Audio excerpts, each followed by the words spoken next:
अच्छा बेटा, आज के हम अपने इस टॉपिक में एक न्यू टॉपिक स्टार्ट करने जा रहे हैं। सम इनवैल्यूएबल लेसन, यानी कि कुछ ऐसे लेसन जिनकी बहुत ज़्यादा वैल्यू होती है। इनवैल्यूएबल मीन्स यूज़फुल होते हैं, जो बहुत ज़्यादा अनमोल होते हैं। उसका ही आज हम एक टॉपिक पढ़ेंगे जिसका नाम है the farmer who followed advice, यानी कि उसको एक किसान जिसने फॉलो करा एडवाइस को। यानी कि इनवेल्यूएबल लेसन से मुराद यही कि कोई यूजफुल, कोई अनमोल नसीहत उसको किसी ने करी और उसने उस एडवाइस को जो है वो फॉलो किया। ठीक है, the farmer who followed advice. आज हम इसी का टॉपिक पढ़ेंगे। यहाँ पर देखें, इस टेक्स्ट से रिलेटेड यहीं पर ये चीज मौजूद है। इस टेक्स्ट आप जो है इसे पहले पढ़ लें।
अच्छा बेटा, अब जो है मैं इसे पढ़ूंगा, आप सुनिएगा, ठीक है।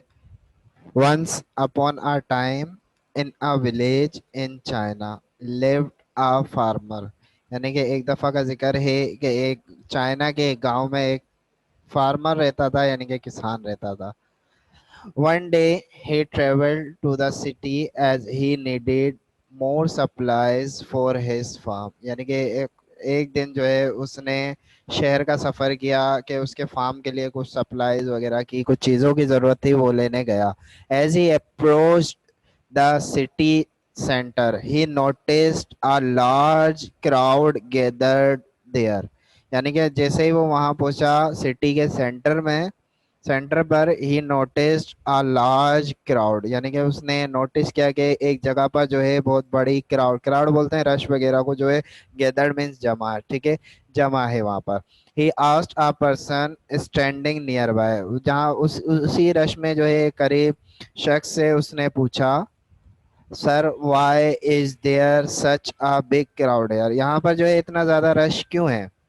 The man pointed to the sign above the door on which Professor Wong Chen was engraved in large bold letter, यानी कि उसने एक साइन बोर्ड की तरफ इशारा करते हुए बोर्ड बोर्ड लगा हुआ था उसकी तरफ इशारा किया और उस पर प्रोफेसर वोंग चेन का जो है बड़ा सा नाम लिखा हुआ था। प्रोफेसर वोंग चेन जो थे gives invaluable advice for only yuan, only a yuan, yuan कहते हैं जो चाइना की जो करेंसी है, जैसे हमारी है पाकिस्तानी रुपए, इसी तरीके से चाइना में जो है वो यन यूज होता है।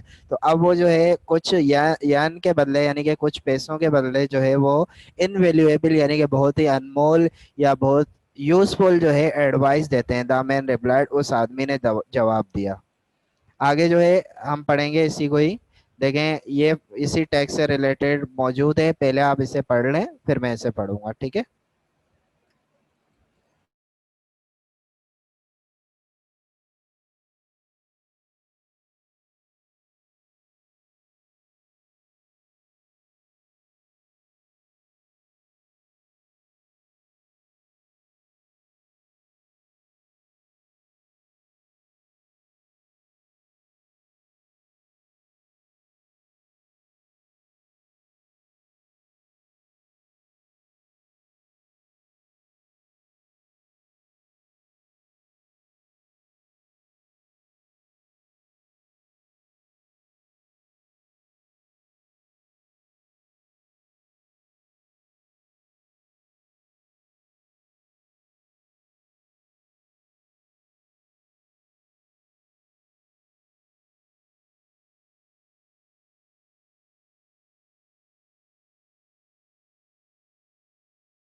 अच्छा बेटा, अब जो है मैं इसे पढ़ रहा हूँ। The farmer decided to wait and see for himself, यानी कि उस फार्मर ने जो है फैसला किया कि वो इंतजार करे और उस शख्स से जाकर मिले। Finally his turn came after a long wait, यानी कि जाहिर सी बात है उसके पास बहुत ज्यादा क्राउड जमा था। Finally his turn come came after a long wait, बहुत ज्यादा इंतजार करने के बाद उसका टर्न आया। अपॉन एंटरिंग ही सा an old man with a long, जैसे ही वो एंटर हुआ उसने शख्स को देखा, वो जो ओल्ड था, old man with a long white beard and eyes that sparkled with a straight line light. The farmer bowed and address the sage humbly, O wise one, यानी कि उस किसान ने जो है उस शख्स से कहा, oh wise one, I have came from far, मैं बहुत दूर से तुम्हारे पास आया हूँ। Please give me advice that I can take back home with me, मुझे कोई अच्छी कोई एक नसीहत दें जिसे लेकर मैं साथ अपने घर जाऊं। Professor Wong chain looked up and said, यानी कि आई चार्ज अ ईयर, यानी कि मैं जो है इसके बदले आपको नसीहत तो दूंगा लेकिन उसके बदले जो है ईयन यानी कि कुछ पैसे लूंगा। The farmer eagerly let the money in front of him, यानी कि फार्मर ने जो है उसके सामने कुछ पैसे रखे। The sage pick up a piece of paper and scribbled something on it and handed it to the farmer, यानी कि उसने से जो यानी कि वो जो वोंग चैन थे प्रोफेसर, उन्होंने पेपर पर कुछ लिखा और उसे किसान के हाथ में दे दिया। And handed it to the farmer who quickly read it loud, उसने जो है जल्दी से उसे खोला और पढ़ना शुरू करा। क्या लिखा था उसमें? Never put off till tomorrow what you can do today. दोबारा पढ़ता हूँ इसे। Never put off till tomorrow what you can do today, यानी कि उस पेपर में ये वर्ड लिखा हुआ था। इसे हम कहते हैं कोई चीज जो एडवाइस के लिए यूज हो, जैसे एडीएम्स वगैरह होते हैं, इसी तरीके से कोई चीज अगर हमारे को एडवाइस के लिए यूज हो रही होती है तो उसे हम प्रोवर्ब कहते हैं। आगे हम दोनों में डिफरेंस देखेंगे कि प्रोवर्ब क्या होते हैं और एडीएम्स क्या होते हैं। एडीएम्स भी फ्रेज ही होते हैं, लेकिन ये भी प्रोवर्ब भी एक फ्रेज होता है, लेकिन इसमें कोई चीज एडवाइस के लिए यूज हो रही होती है। Never put off till tomorrow what you can do today, यानी कि इसका मतलब है कि जो काम आज आप आज कर सकते हैं ना, वो काम कल पर मत छोड़ें, यानी कि आज का काम कल पर मत छोड़ो। The farmer bowed and thanked him, यानी कि वो फार्मर ने वो पेपर रख लिया और उसका शुक्रिया अदा किया। अब आगे देखेंगे कि आगे क्या है।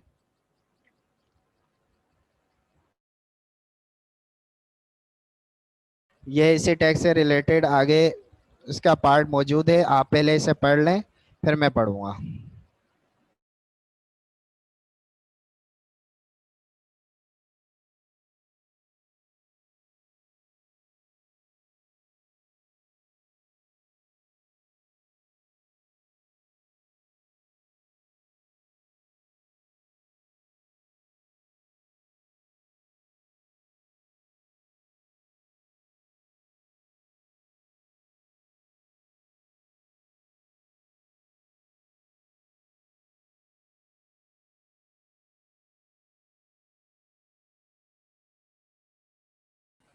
अच्छा बेटा, अब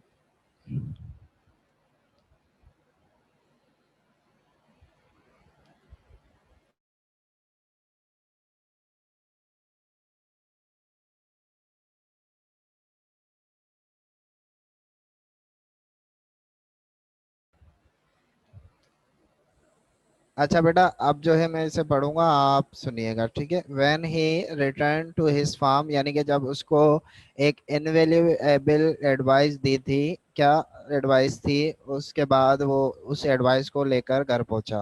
when he return to his farm, जब वो अपने घर वापस पहुंचा, he saw that his worker had cut the corn and stacked in it in neat piles, यानी कि उसने देखा कि उसके वर्कर ने जो है सारी कॉर्न वगैरह जो है वो काट ली है और उसे जो है नीट यानी कि साफ जगह पर रखा हुआ है।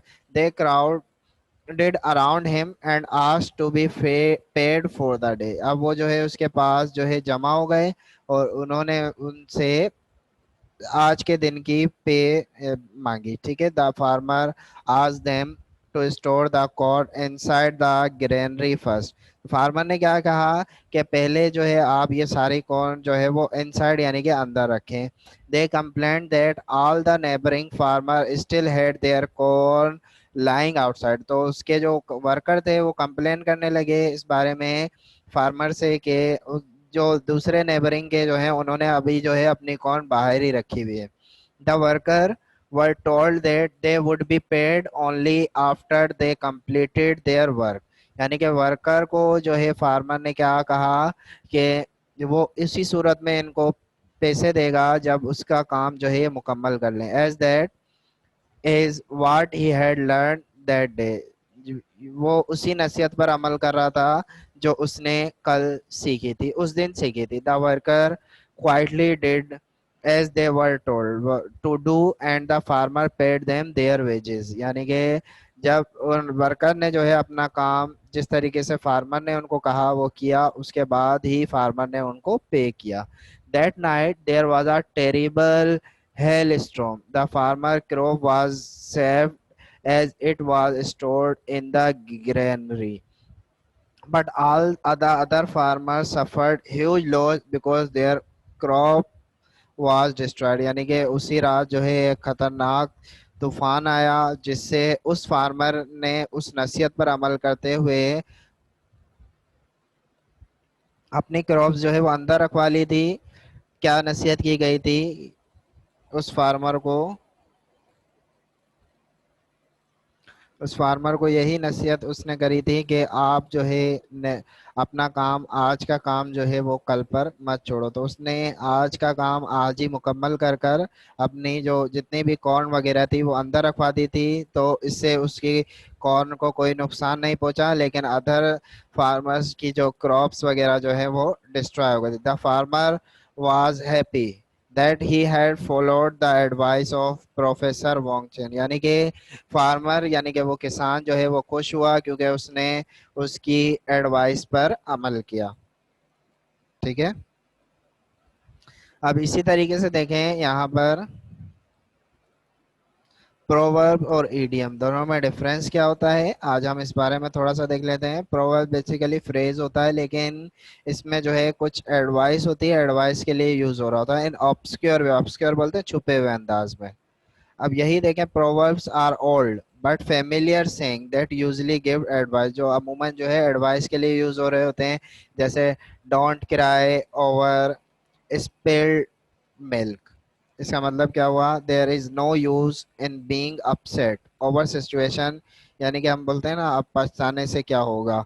There is no use in being upset over situation that have already happened and can not be change. यानी कि अब जो चीज हो चुकी है अब वो चेंज तो हो नहीं सकती। तो don't cry over spilled milk.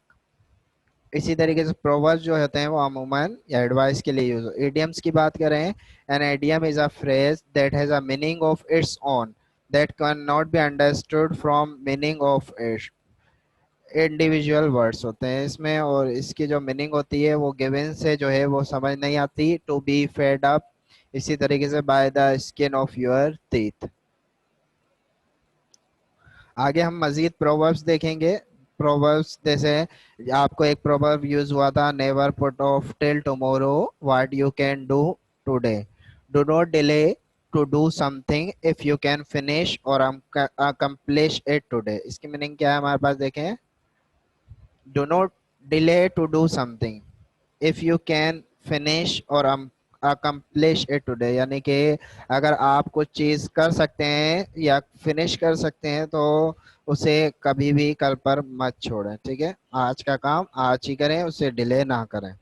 इसी तरीके से stitch in time save nine. इसकी मीनिंग देखें, ये आपके पास एक प्रोवर्ब है, stitch in time save nine, it is better to act और डील विद प्रॉब्लम्स इमीडिएटली। ये आपके लिए अच्छा है कि जो भी आपके पास प्रॉब्लम आती है उसको जल्द से जल्द डील करें। Because if you wait and deal with them later things will get worse. अगर आप उनका वेट करते रहे, इंतजार करते रहे और उनको इंतजार करवाते रहे तो things will get worse and problems will take longer to deal. और प्रॉब्लम जो है वो बड़ी होती जाती है और इसके साथ साथ जो है वो परेशानी को हल करने में फिर वक्त भी ज़्यादा लगता है। इसकी एग्जाम्पल देखें sentences में it seems that something wrong with my car, it's better to get its checkup as a stitch in time saves nine। अगर उसकी कार में कोई प्रॉब्लम है तो आपने क्या करा कि it's better to get it checkup as a stitch in time saves nine। मजीद हम देखें many hands make light work, people can do things more quickly and easily when they work together. क्या meaning हुई इसकी? People can do things more quickly, लोग जो है बहुत जल्दी काम कब कर सकते हैं? Easily and easily when they work together, यानी कि many hands make light work. Example देखें in such a situation your only option is to ask for help from your family and friends because many hands make light work. यानी कि अगर आप किसी भी bed situation में हैं तो आप क्या करें कि किसी से मदद मांगे। तो उसमें क्या होगा कि आपको पता है कि many hands make light work, people can do things more quickly and easily when they work together. इसी तरीके से नेवर जज a book by its cover, never judge a book by its cover, you cannot know what something or someone is like by looking only at that person or thing। यानी कि you cannot know, आप नहीं जान सकते what something or someone is like by looking, उसको देखकर only at that person or thing, किसी चीज को देखकर जो है आप उसके बारे में नहीं जान सकते। never judge a book by its cover। example that man may look very small and insignificant, यानी आप किसी को देखकर जो है उसकी पहचान नहीं कर सकते। बट डोंट जज a book by its cover, यानी कि आपने उसे जो है उसके देखकर ही जो है अंदाजा नहीं लगाना। He is a very powerful man in his circle, वो जो है अपने सर्किल में एक बहुत पावरफुल शख्स है। ठीक है, इसी तरीके से देखें right the meaning of given proverbs, आपको कुछ प्रोवर्ब्स दिए गए हैं, आपने इनकी मीनिंग्स फाइंड करनी है and use them in your own sentences, और अपने सेंटेंसेस में यूज करना है। ठीक है, मेक है while the sun shines। Number two है all that glitter is not gold, nothing ventured nothing gained, an empty vessel makes much noise, a thing begun is half done। ये आपका home task है, अगर इस lecture से related आपका कोई सवाल है तो आप पूछ लें।